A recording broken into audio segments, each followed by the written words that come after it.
4, 3, 2, 1, 7 o'clock. Good evening. I'm Emily Midgley. And I'm Janet Popielski, and we're the Brecksville residents and voters who worked with the League of Women Voters of Greater Cleveland to bring you tonight's forum. The Brecksville City Council is made up of 7 at-large members. That means they are all elected by the entire city. Every 2 years, 4 of the council seats are up for election, and that's a majority of our council. That also means that every 2 years, the voters must choose 4 candidates to represent them. The city charter provides that the 3 candidates receiving the highest number of votes serve a 4-year term, and the candidate who comes in 4th serves a 2-year term. With so many candidates to choose from every 2 years, we felt it was imperative to learn as much as possible about each, which is why we asked the League to host a forum in our city. Since its founding in the 1920s, the League has earned a reputation as one of the most respected nonpartisan political organizations. In every election, they encourage active participation in government by providing nonpartisan information about candidates and issues. We're very excited that they are here with us tonight, and we want to thank them for coming to Brecksville. Tonight's forum will be moderated by Penny Jeffrey, a longtime League volunteer and experienced moderator. She's also joined by Mike Barron, who's been reviewing the questions that have been submitted by you, the voters of Brecksville. We'll try to get through as many questions as possible tonight, and you may email more in during the live streaming. But we also encourage you to reach out to each candidate individually during this election. Thank you to the League of Women Voters of Greater Cleveland, and thank you to the candidates for joining us tonight. Thank you, Emily and Janet. For the sake of the audience,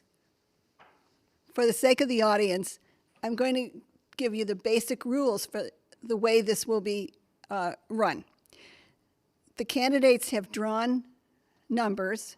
The person with the first number will get to do the first presentation and down the line. The person who's last giving the opening statement will be the first one to give the closing statement. You've heard about the times that people will have to respond to questions. 1 minute to questions, 2 minutes for the opening statements, 1 minute for the closing statement. I will begin by, when we begin the questions, I will start with the first person in alphabetical order and go down the line. So the second question will be first answered by the second person, etc., so that no one person is always answering first. So right now I'm going to introduce the first opening statement. That will be given by A.J. Ganim.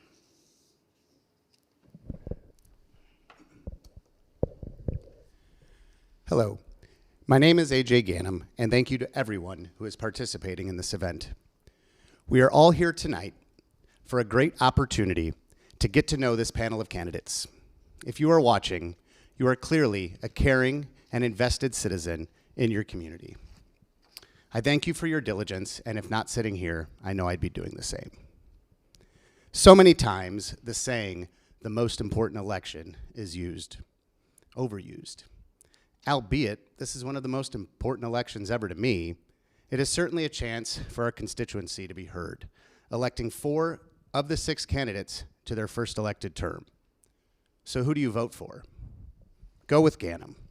As a first-time candidate, I bring the fresh perspective that I've heard countless times we need.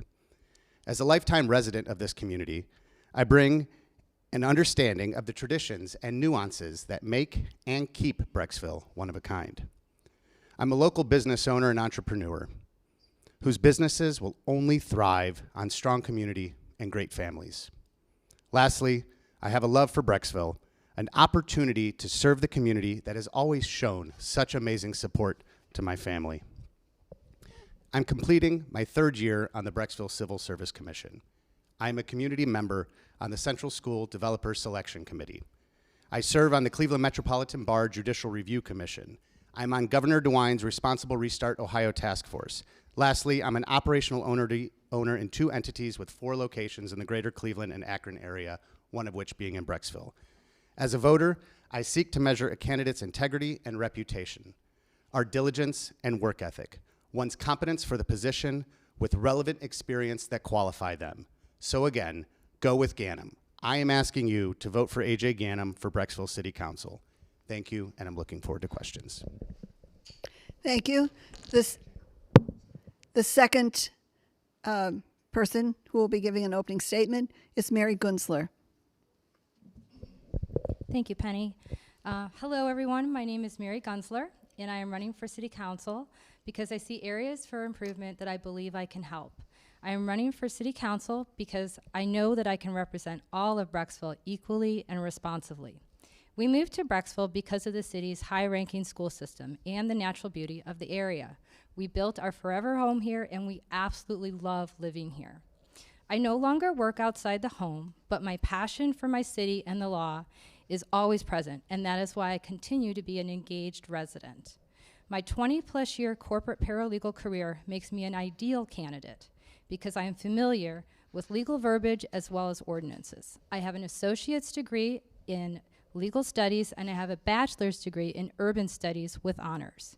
I have read the city's charter and ordinances many times, and I attend meetings. Additionally, I have extensively studied and researched much of the development currently impacting residents. I have 4 platform items. The first one is advocating for sidewalks at the new elementary school. So specifically, that is on Oaks Road. My second one is having due diligence around Sherwin-Williams, Valor Acres, and the Central Project. And what that means is having residents who are currently impacted by that development involved and engaged from the beginning of the process to the end. My third one is engaging in fewer executive sessions, if elected. And my last one is adopting and implementing the master plan. Now, if any of these things resonate with you, please consider voting for me on November 2nd. For more information, you can visit my website at Merri, M-E-R-R-I, for Brecksville.com. Thank you. Thank you. The next candidate is Steve Shadler. Hi, good evening, Brecksville. My name is Steve Shadler, and I'm honored to be one of the candidates here fielding questions and running for City Council. I want to first start by thanking the League of Women Voters for hosting this event. I appreciate you coming to our community and helping the voters engage with the candidates. There's not a lot of time here. We have 2 minutes to give an opening statement, and I can't run through all my credentials, my background, my vision for the future of the city. But we do have other events coming up at Maple Crest Farms a week from today on the 22nd. I've got another event coming up October 3rd in Echo Hills, and another one coming up on Westview October 9th. All that information, and along with an explanation or longer statement on why I'm running for office and my background, can be found on my website, steveforbrexville.com. And I encourage everyone who would like to get more questions answered by the candidates to join a Facebook group I admin, Steve's Brecksville Politics Symposium. I know that's a mouthful, but that will be on my website as well. And a number of the other candidates and elected officials from around the city participate in that forum, so you can reach us there as well. And I invite the other candidates to join the conversation there. So thank you so much for tuning in and paying attention to the election, and I look forward to answering your questions. Thank you so much. The next candidate is Brian Stucky. Hi, my name is Brian Stucky, and I'm running for City Council. I'm a 25-year resident of Brecksville. All 3 of my children have graduated from Brecksville High School. My wife actually taught 5th grade for 32 years at Brecksville. Brecksville is very important to me. Brecksville and its development is very important. I have 30 years of experience as an owner, estimator, of a construction company that does tunnels, bridges, roads, highways, sidewalks, and streetscapes. So as we develop Brecksville with Valor Acres, I have the absolute knowledge of how this should be developed and can help with overseeing this. Both these projects are projects that we could actually build components of. As we look at how we develop it's very important that as we will not get this chance again to have this piece of land developed in our community. Along with this, I actually have sat on the Recreation Board for over 10 years. I've sat on the Master Plan Review Board through the Steering Committee. Along with this, I have served the community as a coach through Brecksville High School starting in 1986. I've done football, wrestling, track, and soccer. I was the co-founder of the Brecksville Bees Soccer Academy with Tony Nicolai. I've done for 10 years, I've done the 5K race for Home Days, and this is one of the fundraisers for Kick It for Kids Cancer.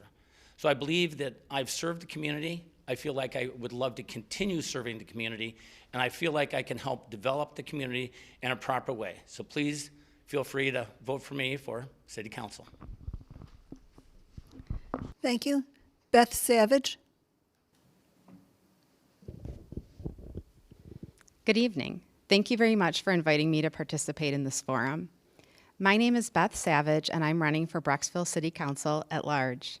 For me, this race is all about Brecksville. It's really important to me that Brecksville voters have a range of options to consider. Brecksville is a vibrant community with many exciting changes on the horizon. The development at Valor Acres, the incorporation of Sherwin-Williams into our community, the field house opening, these are all exciting things. We also have opportunities and important choices to make that'll impact our future and the future of our town. I'm specifically thinking of Central School and the redevelopment effort in our downtown area, but also, lest we forget, the important work and the ongoing oversight of our services, our assets, our finances, our buildings, and so forth.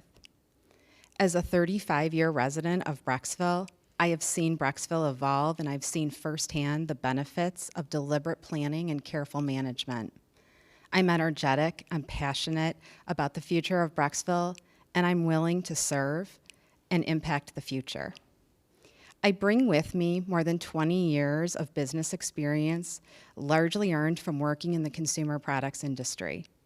On a daily basis, I manage strategic and operational choices that deliver against our corporate objectives.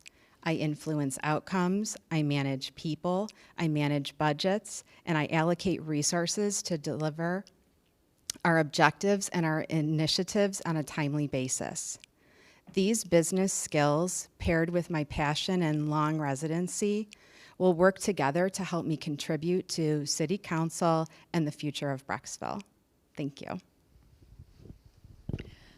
Now, Daryl Kingston. Thank you, Penny. My name is Daryl Kingston, and I thank everyone for attending tonight. My wife Nancy and I have been married for 19 years, and we moved to Brecksville 12 years ago to Emerald Woods. We have 3 boys, Jack, who is 16 and a sophomore at St. Ignatius, and twin 11-year-old boys, Lucas and Blake, who are 6th graders at the middle school. We are parishioners at St. Basil. I'm currently on Brecksville City Council and the only incumbent running in this election. I was appointed last summer to fill the vacant seat. I was one of more than 20 residents who applied for the job, and after the public interview process, I was humbled to be unanimously appointed by the 6 remaining members.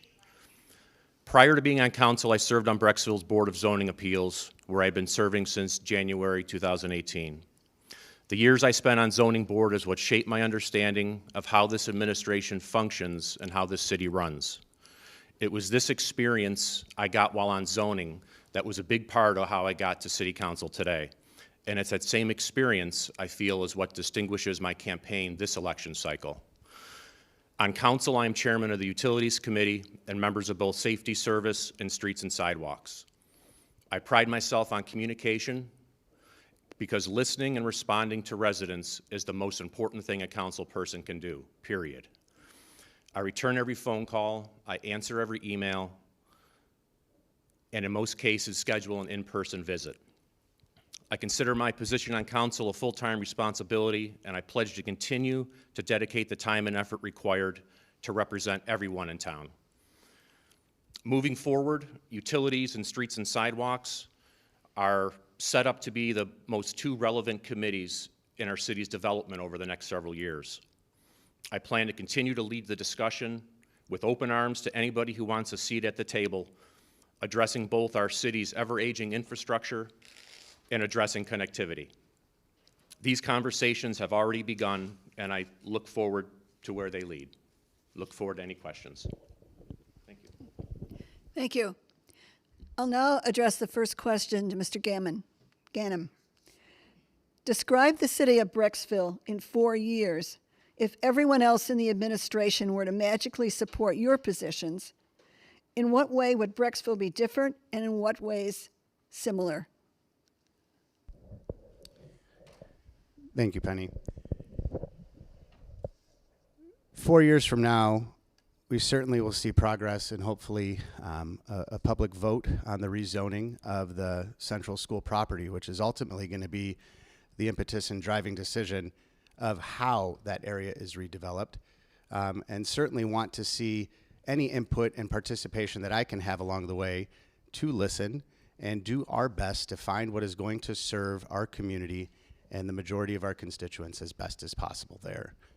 I would hope to see the same disciplined management of our finances and smart decision making, which has led to the fantastic tax base we have from the companies that reside in the community of Brecksville. Thank you. Okay. Ms. Gunzler? Thank you, Penny.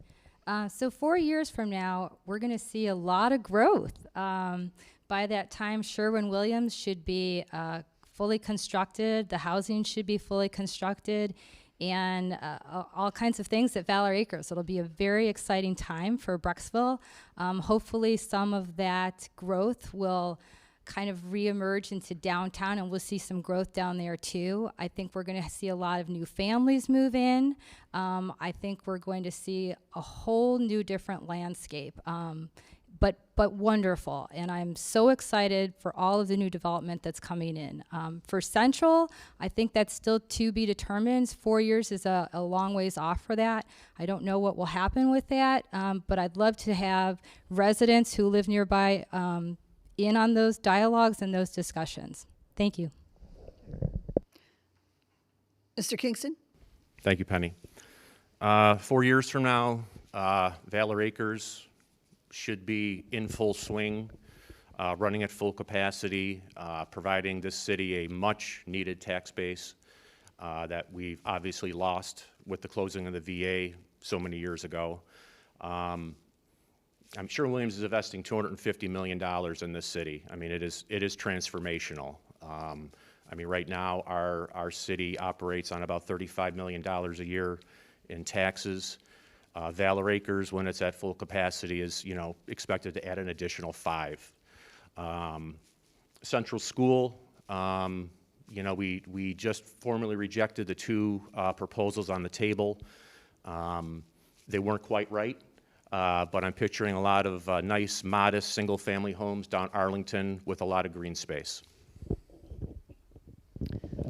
Ms. Savage?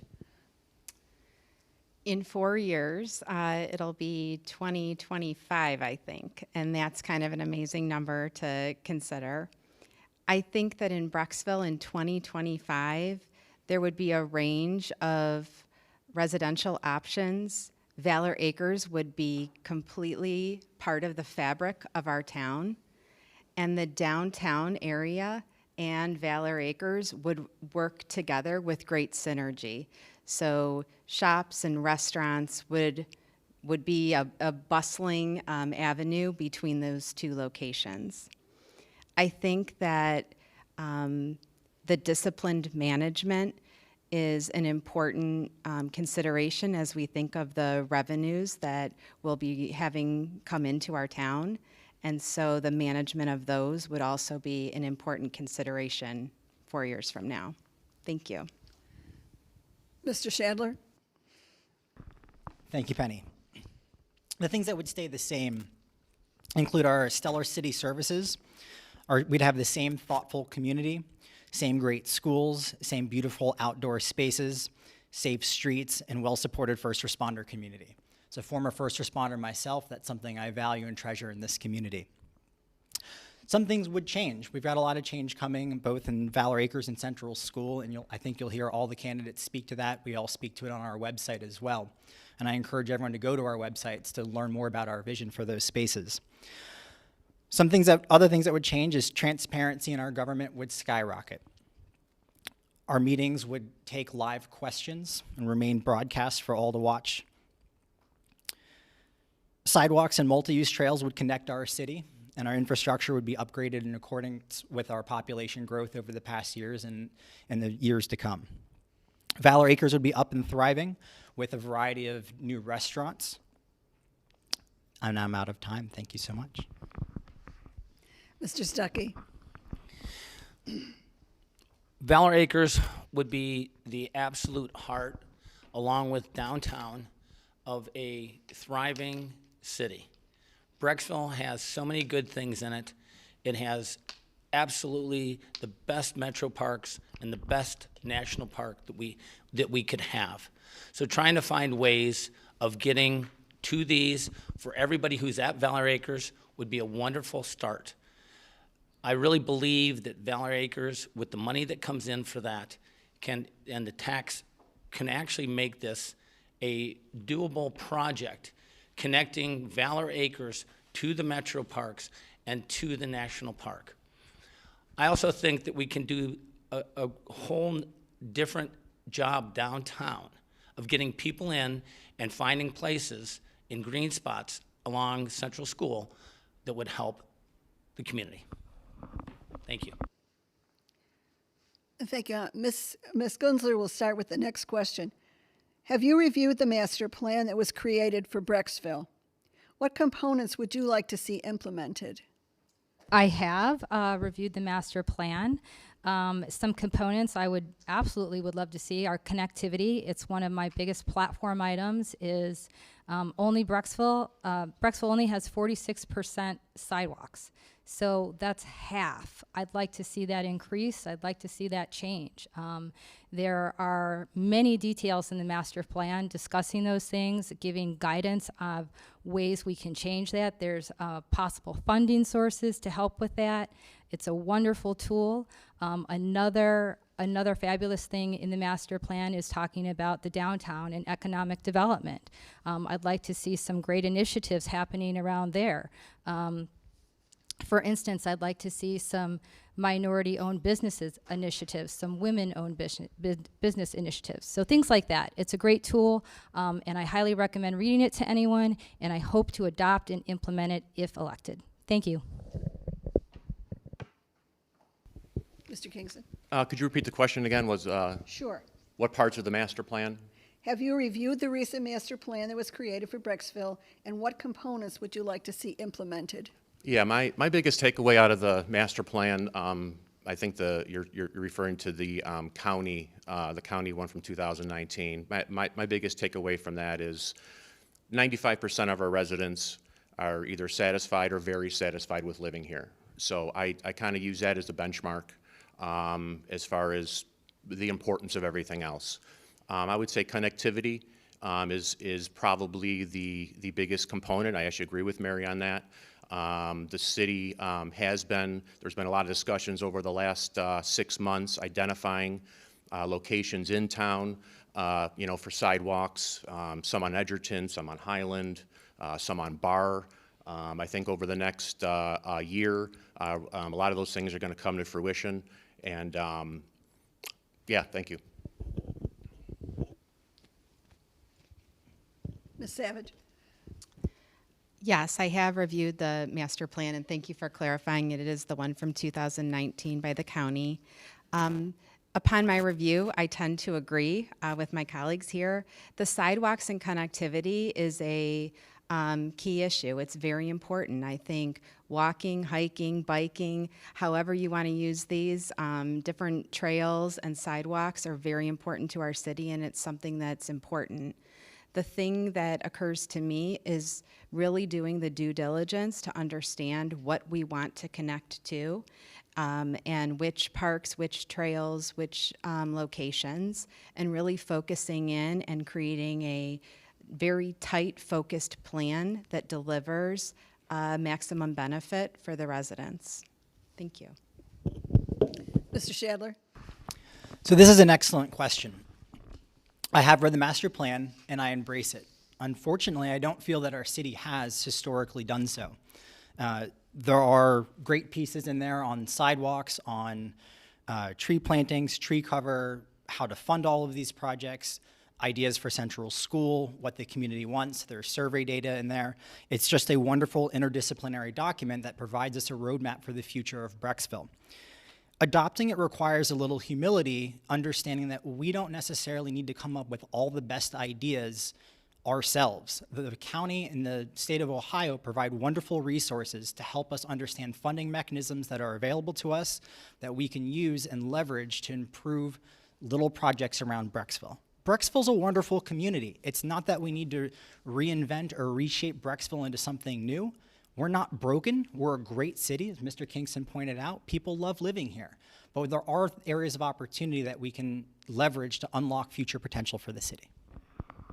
Mr. Stucky? I was on the steering committee that oversaw the review of this with Cuyahoga County. And 90% of the people, 90 to 95% of the people in Brecksville like Brecksville just how it is. The biggest problem we're going to have is that people have to get to the point where they look at how do we connect these sidewalks, how do we connect these roads and these paths that are the best for everyone, not just our own needs, but the needs of the community. And that's really what has to be looked at. This community was set up with all the new developments that were put in there in the last 20 years all had sidewalks. But before that, sidewalks were not part of it. So to do this the right way, it will take time.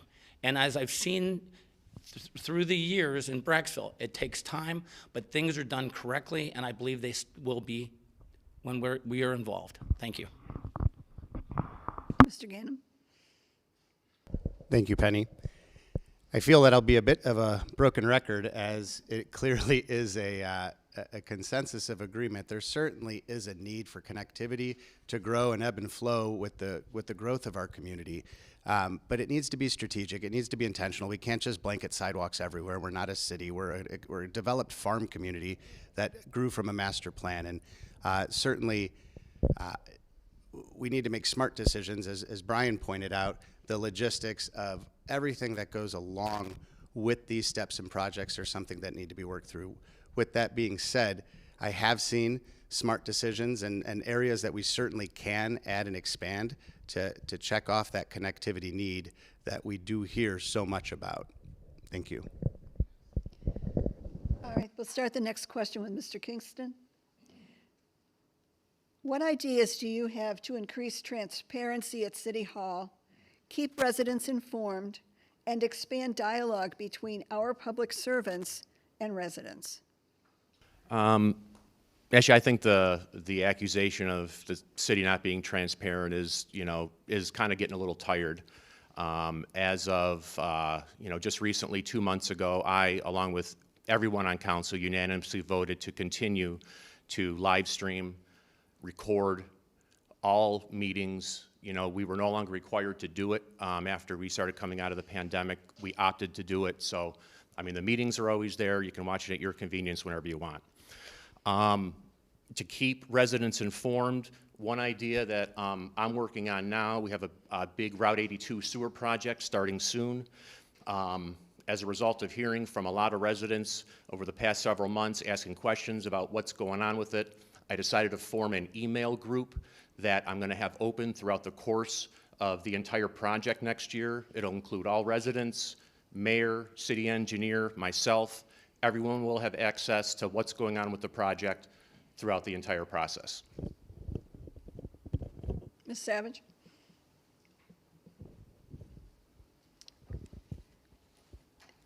From my point of view, the transparency with the city is good, and it could be slightly better, but it is already good. It is there, and there are different modes that you can access information. The City of Brecksville website is loaded with information. You can read digitally, you can read paper and ink in the Brecksville Bulletin. You can access information in a variety of ways, and the council people and other leaders are all available. Their information is posted clearly for email and phone calls. So I think that we're good and we could get better. And as you mentioned, the ability to live stream or watch after the fact all the city meetings, I think is a huge step forward and is something that increases transparency. Mr. Shadler? I'm going to have to respectfully disagree with my fellow candidates. I think transparency and clear communication is something that we have great opportunity for improvement in. Those of us who have worked to try to get information from the city understand this problem well. I'll give you an example. I approached the city asking where we had built new sidewalks in the years 2015, 16, 17, 18, and 19.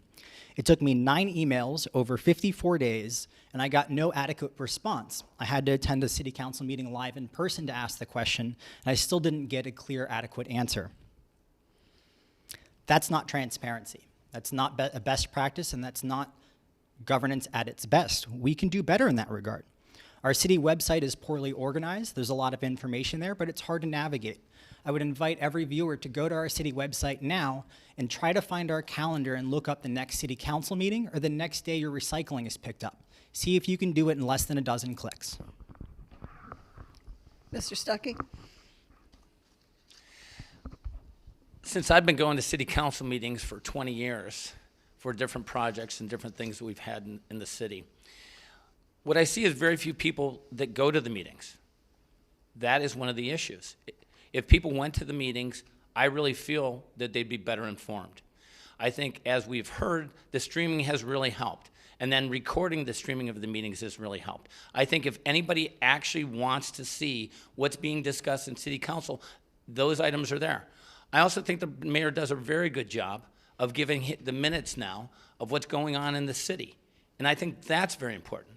And I think if people have an idea, if they would like to see something change, if they'd like to have question answers, I think that can be done. Everything can be done, but it starts with going to the meetings and actually bringing that up to the city council so they can review it. Thank you. Mr. Ganim? The transparency topic overall is one that confuses me a bit. From my experience, from what I've seen, I have not seen an issue with transparency of the city. And every piece of information is findable. Now, how easy is it findable? Sure, there can be improvements there. We can always find better ways to organize our information, present and share that information, and embrace the technologies that are there. Again, to Brian's point, I feel participation at the human level is still necessary for a successful management of a city. And although we can embrace technologies to keep people safe as we're going through these times, the foundation and bedrock of the city was in-person and human-to-human connection. So I would hate to see a digitized form of local government when we're talking about our neighbors and we're talking about the people that we care about and how this affects each other. Ms. Gunzler? So transparency, in my opinion, is an area for improvement.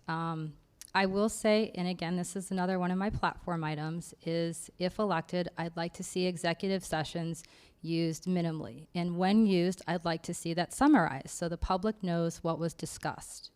I will say that things have gotten a lot better with transparency, but I think what you need to remember and what everyone else needs to remember is it's not readily posted, but if you ask, you'll always get it. They don't ever say, I'm not going to give you the information or I don't have it. You can always get it, but I'd like to see things more readily posted. For example, the recent proposals on Central, they were only posted after they were rejected, and now we're going to go through a whole new proposal. I'd like to see things like that posted more publicly and any kind of new development regarding Sherwin-Williams as well as Valor Acres. Thank you. Thank you. I'll begin the next question with Ms. Savage. This is a question that came in starting I'm going to change it a little bit. This person said they've heard time and again how the city cannot stop something because to do so would mean the developer would not be able to turn a profit on their investment. Specifically, this person's referring to zoning changes to allow cluster homes and variances passed to squeeze more houses on a parcel. In light of 2 elementary schools closing in the next year and that land presumably becoming available, how do you feel about the rights of neighbors versus the rights of developers who purchase property assuming it will get rezoned with variances made in their favor? The topic of the school or community land that is going to be changing and evolving as the new school is built is an important one. It's important for everyone, but I think that the residents that live very close to those schools and those spaces have a heightened interest for obvious reasons. From my point of view, in most of the cases, residential and/or park-like spaces are the ideal approach to handle those spaces, and that would be something that I would look for in any future planning for those school spaces. Mr. Shadler? I think this is another area of opportunity for the city. We too often put the interests of developers ahead of the interests of Brecksville residents. That happened at Valor Acres when we allowed a swath of trees to be clear-cut in an untimely manner. Too quickly, we rushed to do that to accommodate the developer. The result was that basements on Westview Drive flooded for the first time in 60 years, 10 days after those trees were clear-cut. Then the city said it was a once-in-a-100-year storm that flooded those basements. That's just not true, and it's wrong that we didn't properly consider and respect the rights of existing Brecksville residents when accommodating developers. On the other side of Valor Acres, we have that issue using eminent domain to threaten to seize land from one of our most historic properties. I'm concerned at Central School that will throw off a lot of light and noise pollution and otherwise not respect the existing residents of Brecksville just to kowtow to developers, and that is wrong. Mr. Stuckey? I have been here 25 years and I've never seen that. Sometimes, I guess no time. I've never seen this in the city of Brecksville. I've seen the mayor and city council represent us in a proper way. There are things that have to be done when you're developing, okay? I do construction work. I do massive projects. Things have to change. All of our projects are set up with water control and everything else, so to have that flooding happen, I can't answer that. But all I can answer is that what I have seen from the city is the city puts the people in the city first.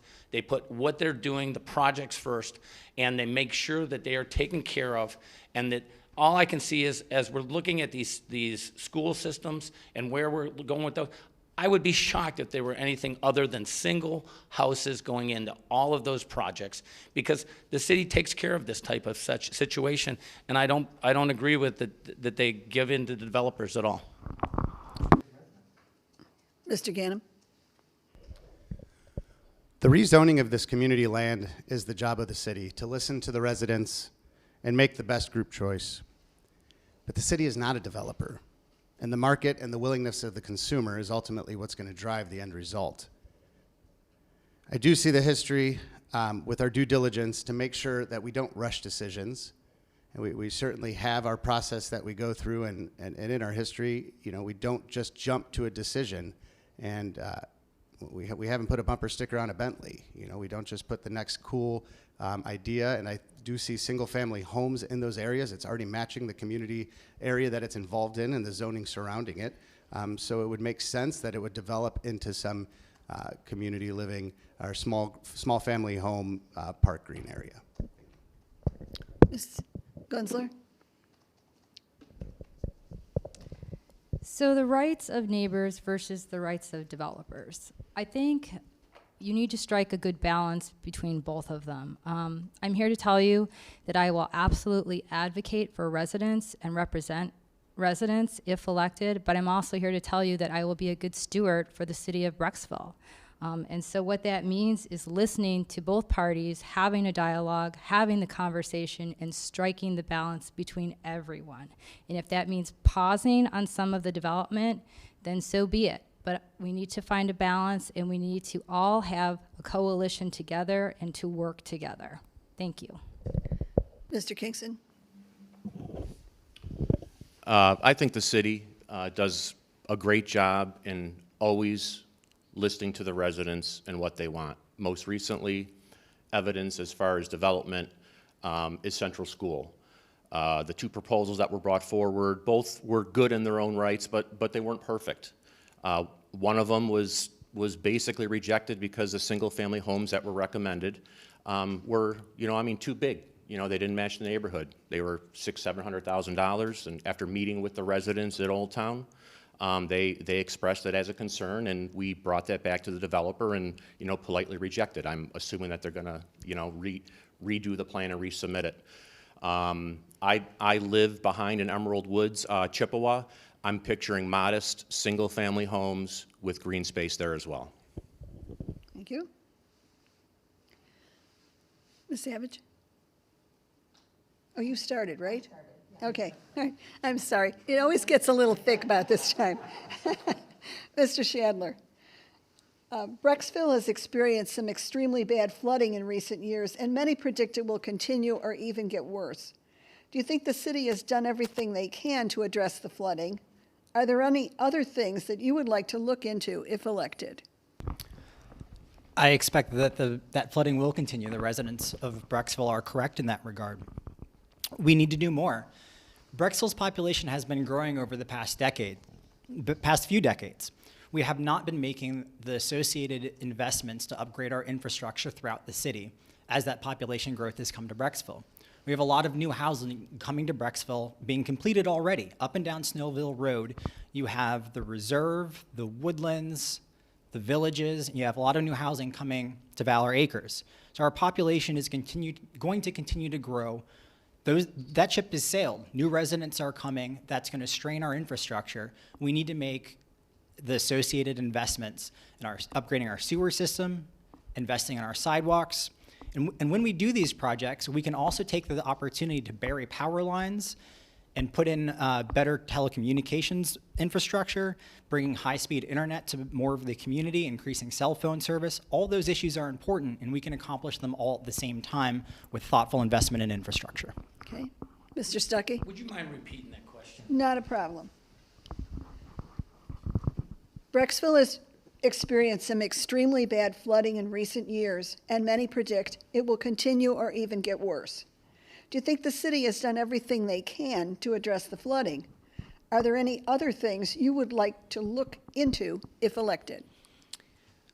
As every one of these projects goes forward, there has to be water retention and detention.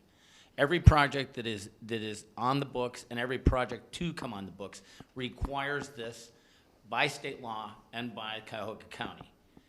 So as we're looking at those projects, they will be done correctly and they will be done to make sure that they do not add any additional water to our city. Now, as you look at what we have is an old infrastructure. Everybody in Ohio has an old infrastructure. You have to, again, look at how you redo these things. And yes, you have to redo some of them, but again, you have to dictate where the major problems are and how you solve them. The city engineer is already on some of these projects, and they are going to be done in a manner that will be beneficial to the city. Mr. Ganim? The city's infrastructure is kind of like owning a house where it's a lifetime of work, and once you complete one project, you're on to the next. So I think the continued improvements of what is happening to deal with the water flow issues is important. Now, as we grow and as we develop and every impermeable surface that we continue to add, we need to have a plan for what's happening with that water. So in one breath, when we're fighting for more sidewalks, we also need to know where's the water going off of those sidewalks. So certainly, plenty of time needs to be spent working with the county, working with the city of Cleveland, working with all of the other entities that have an effect on how our water is dealt with. And that is something that needs to be prioritized. We could certainly lose a lot of property value and cause damage and unneeded expenses without proper water control. And we have all experienced that recently, so we need to fix that. Ms. Gunzler?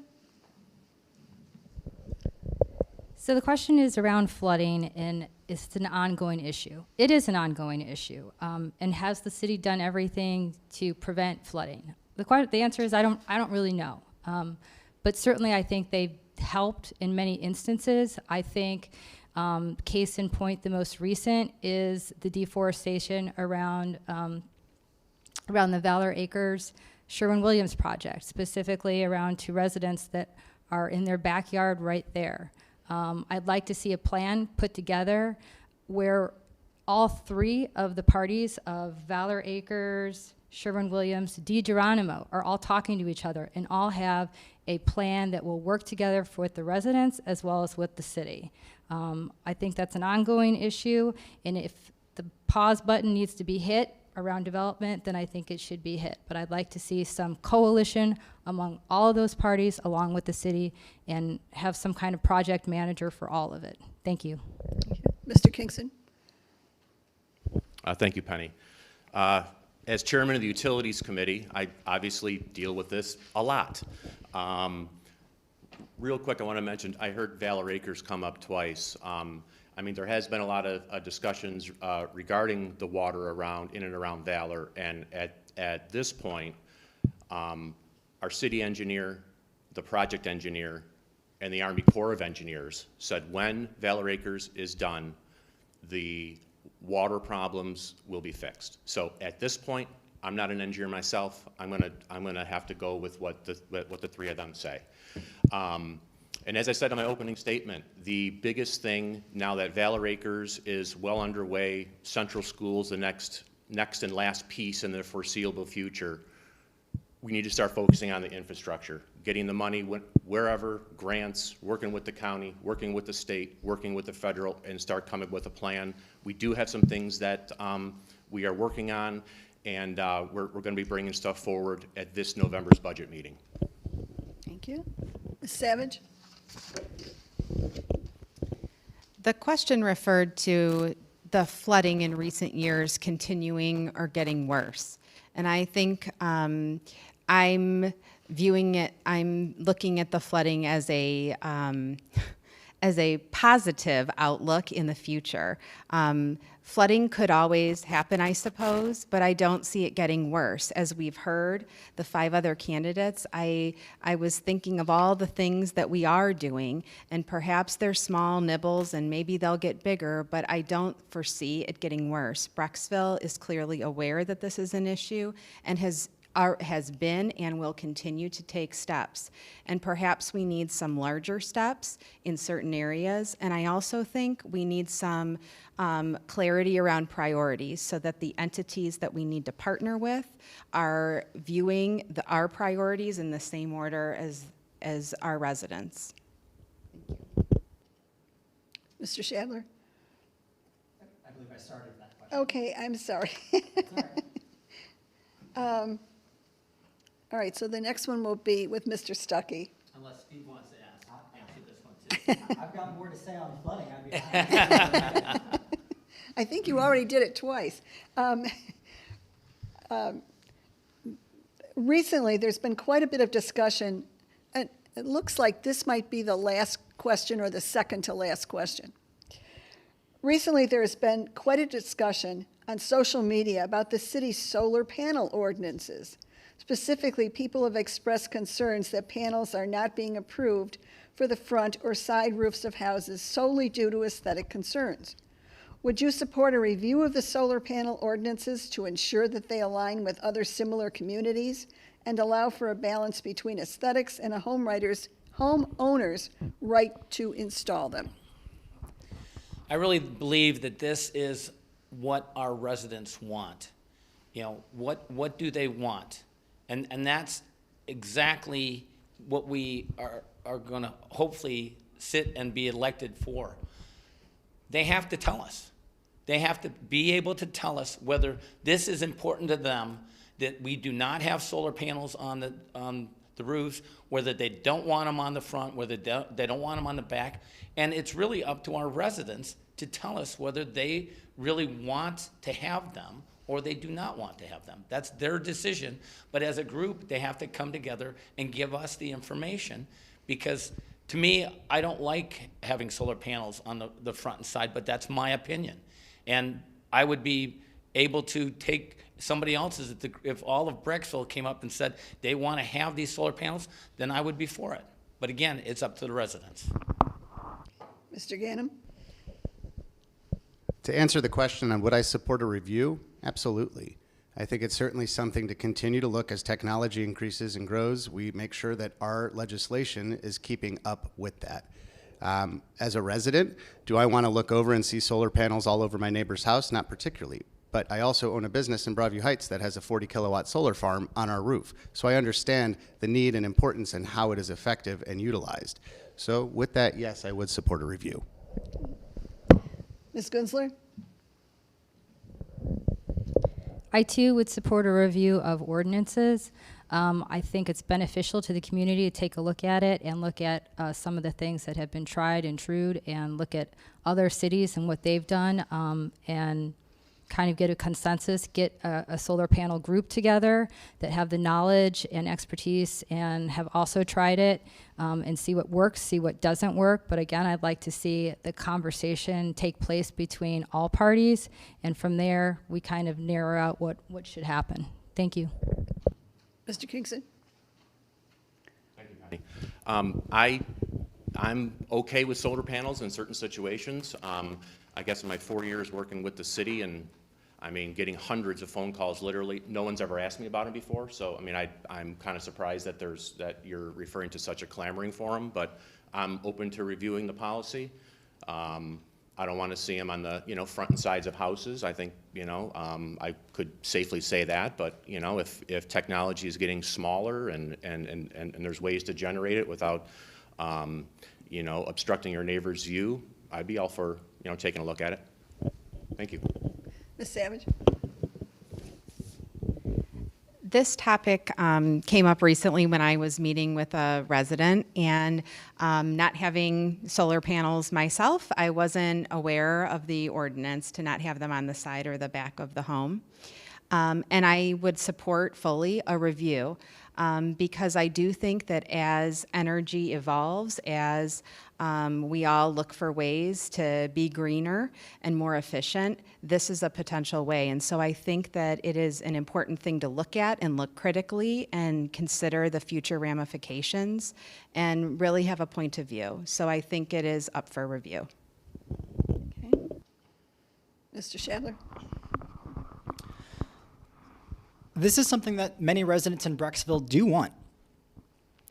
I participate in a lot of different forums and try to be in touch with the community in a lot of different ways, and this comes up periodically.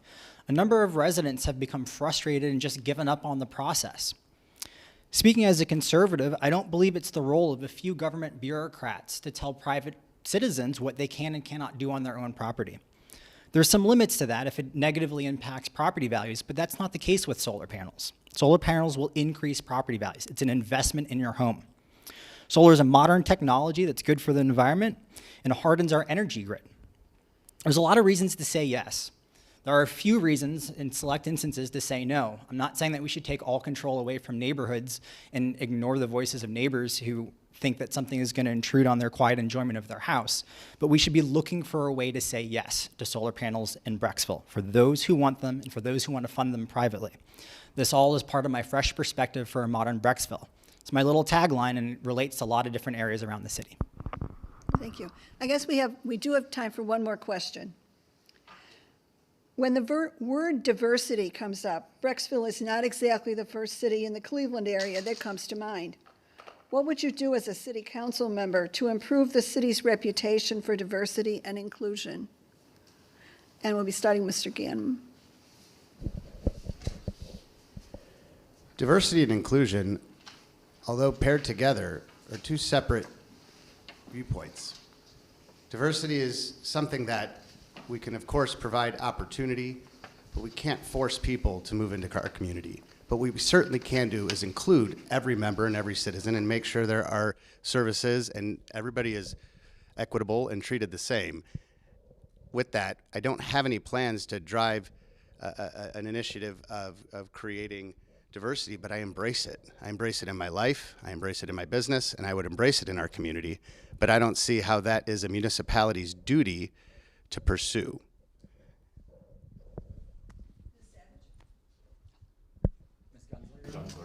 I'm so sorry. That's okay, Penny.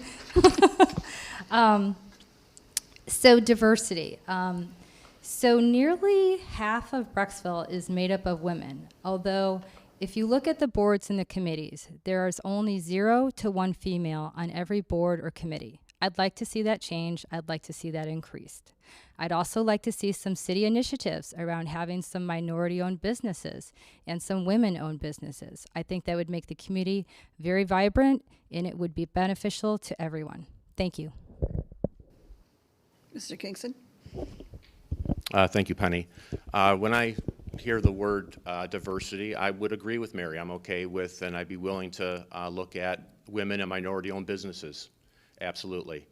I would disagree, though, in the fact that when I think of our administration, aside from the mayor, arguably the 2 most influential people in our administration are both women. Laura Starasta and Becky Reiser, our director of purchasing and finance director. City council is made up of 3 women currently out of 7. I think this administration has always done a great job. The mayor's led by a great example of always being inclusive to females, and I would definitely continue that. Now, Ms. Savage. For me, when I heard the question, what would I do to encourage diversity and inclusion in Brecksville? What came to mind for me was being authentic. If Brecksville has a Valor Acres that's thriving and a downtown that's thriving and a variety of different homes and residential spaces and great schools, it's authentic, and people, all types of people, will desire to be here. And that will create a buzz and build upon itself from being a strong and vibrant community for all. Mr. Shadler? So this is a big issue, and it's complicated with many different pieces. Brecksville's a relatively affluent community, and we know nationally there's a wealth gap. That contributes to the problem, but that's not all of it. Stephen Litt recently published a few months ago a really great piece talking about how various infrastructures around northeastern Ohio has had an impact on diversity throughout different neighborhoods and cities in and around the Cleveland area. It's worth a read, it's interesting, and it's also just one piece of the puzzle. There is a lot more that we can do locally to encourage and welcome diversity within our community. Mr. Kingston, on Martin Luther King Jr. Day, we didn't acknowledge that. We held an emergency meeting that was of not much consequence. You promised me you would acknowledge MLK Day that day in that meeting, and you didn't. We need to do that. We need to recognize that holiday, not separately but equally as we currently do, but recognize it as we do all other holidays. These kinds of symbols are important and matter and make a difference when attracting diversity to our community. Mr. Stuckey? Actually, he invoked my name, so you should have offered me a chance to respond, but I'll actually decline my response. Okay. Yeah, thank you. Well, first thing, I think that this is a very important topic, and I really think that a group should be put together to actually see how we can do this. How can we add inclusion and diversity in our community, and how can we do it just on our boards? Can we actually identify people in our community that we'd like to reach out to as a board opening comes up, that we can look to see if there's people that are in our community already that we would like to offer these jobs to. So I think it is very important, and I do like that our city council has 3 women on it, and it's very important that our government has people who are women on each of these boards. So I think it's something we need to look at, and I think as we go forward, it's a group that should be put together to see if we can help our community with that. Thank you. All right, it's now time for your closing statements. And so I have the order here. I'm going to try and do it right. All right, so we'll be starting with Mr. Kingston. The secret of Brecksville's continued success is its tradition of our residents stepping up, getting involved, and staying involved. Our boards and commissions are filled with residents who have been volunteering their time, some for over 20 years. These are regular folks, many of whom were born here, who understand the heartbeat of our unique city and want to preserve that. Everybody is positive. Nobody has an agenda. Nobody is political. This is the hallmark of our seamless and smooth-running city government, characterized by congeniality, mutual respect, and civility. City Council is no different. Obviously, the 55 years of council experience we're losing with the retirements of President Harwood and council members Veras and Caruso will be missed, but I'm comforted in the fact that although they will no longer be colleagues, they will remain close friends. Just like members of councils who retired before them, they will now become part of our city support system, along with the Greg Skaljaks, the Jerry Broskis, the Nora Murphys, the Dennis Roses, all of whom I've supported, regardless of their personal politics. Thank you. Ms. Savage? Thank you so much for this opportunity. I appreciate it. As someone who is new to government, I really think that this forum was well done. I learned a lot. It was a pleasure to share ideas and have questions and answers and hear our similarities and our differences. And I'm encouraged by the candidates that our Brecksville voters have to choose from. When you consider voting for me, it indicates a shared belief that the thoughtful and deliberate planning of our city has been and should continue to be crucial to our future. Thank you for this opportunity. I look forward and encourage you to reach out. I have a website called brecksvillebeth.com where you can reach out directly to me or read more about me. Thank you so much. Mr. Stuckey? Thank you very much for this time today. Hopefully that we've answered some questions, and hopefully as we go forward, 4 members that are sitting here will be making good decisions for our city. A city that's been making good decisions for years, a city that has grown and will continue to grow, and hopefully I will be part of it, and thank you again. Mr. Shadler? So I want to start by saying thank you again to the League of Women Voters and everyone who helped put on this event, and those who are putting on future events. If you'd like to host me in your community, please reach out. I'd love to set that up. I know there are a lot more questions that you didn't get a chance to get answers to, and I'd love to make myself available. I want to emphasize one thing as we wrap up here. I love Brecksville. I love this community. It's a wonderful, thoughtful community with thoughtful residents. Those thoughtful residents are the community's greatest asset. I think it's important that City Council maintain some independence and be willing to challenge the status quo at times. But don't confuse that with being unwilling to collaborate and work together. I very much look forward to working with 3 of the other candidates on this dais as colleagues. I think they're thoughtful and talented and passionate and driven to help serve the community. Every candidate is in this race because they think they have something to offer. Please listen to all of them, go to all of our websites, and evaluate them fairly on the merits. Thank you so much. Thank you. Ms. Gunzler? I'd like to thank everyone for participating on this online session. And if I can leave you with anything today, it's that I have no agenda. My agenda is your agenda. I will advocate for you and I will represent you. And if any of the things that I said here today resonate with you, please consider voting for me. My website is Merri, M-E-R-R-I, for Brecksville.com. Thank you. Thank you.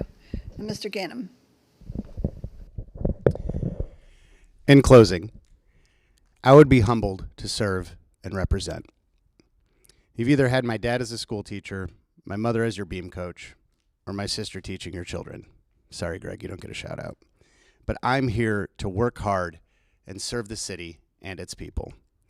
Thank you again to Penny, the Brecksville Public Library, the League of Women Voters, for putting this event together.